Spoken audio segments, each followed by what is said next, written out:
Yung Good Day Locals, ayan, nandito po tayo ngayon sa Minor Basilica and Cathedral Parish of the Immaculate Conception dito sa lungsod ng Malolos, Bulacan. Ayan mga ka-locals, galing na tayo doon sa may Baraswain Church, yung unang simbahan na binisita iglesia natin. At dito naman tayo sunod sa Malolos Cathedral. Tara, pasok tayo mga ka-locals.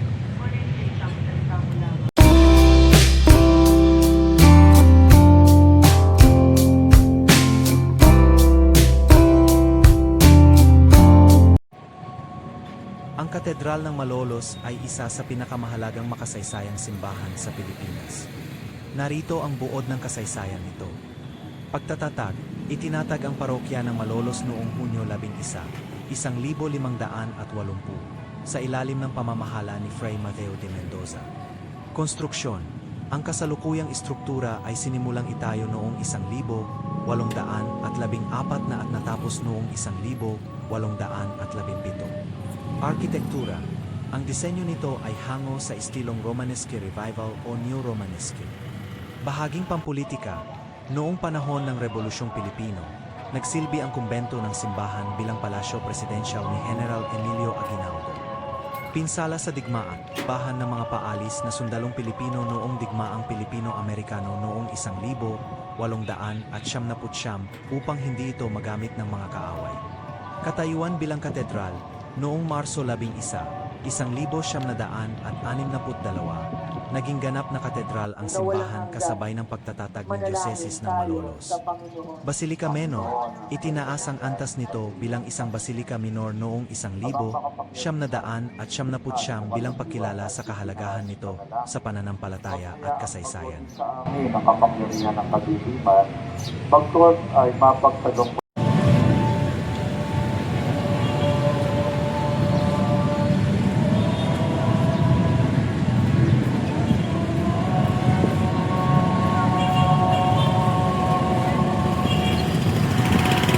Ay mga ka-locals, malawak naman yung patio nitong simbahan, malawak yung parking lot. So hindi problema yung parking, kaya lang sa mahal na araw syempre marami nagpupunta. So talagang ano lang, tiyaga-tiyaga lang. Pero pag nakapag-parking na kayo dito mga ka-locals, tapos pupunta kayo ng Baraswain Church, pwede nyo nang iwan dito yung sasakyan nyo para hindi na kayo maipit sa traffic papunta ng Baraswain. At di na rin kayo mahirapan maghanap ng parking pagdating doon. Ganon din naman pag nasa Baraswain kayo, pwede nyo nang iwan yung sasakyan nyo doon pag papunta naman kayo dito. Malapit lang naman mga ka-locals, pwede nyo nang lakarin.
sa pagkawalan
Upang may marapat tayong gumanap sa banal na pagdiriwang at hindi natin na Katedral ng Malolos, naging isang ganap na parokya noong 11 ng Hunyo 1580. Muna itinayo ng simbahan, yari sa bato.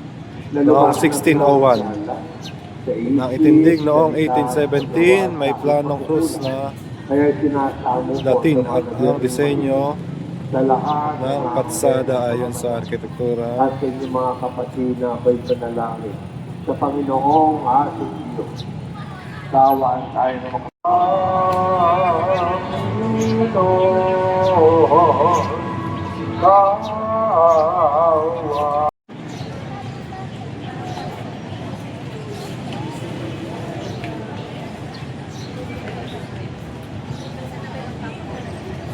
Ito yung si Ken Pai.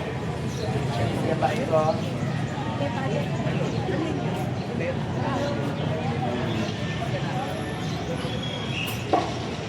Giling ng gabi. Malamig carpet kasi. Hindi na ako pumunta doon. Hinihintay ko lang.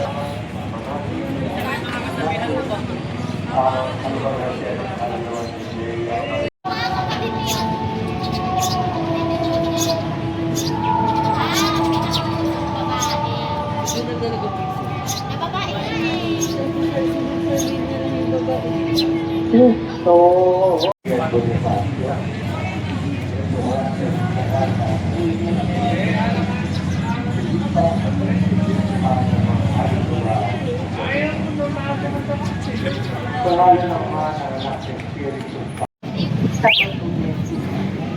Kailangan natin ipagsundo mo, hindi natin simulan ang paghahandog hanggang hindi siya lumalamig. At sinuntunga ang anak nito sa Mary. Siya'y makikit na pinatulo, malusog at namumutap ang mga mata.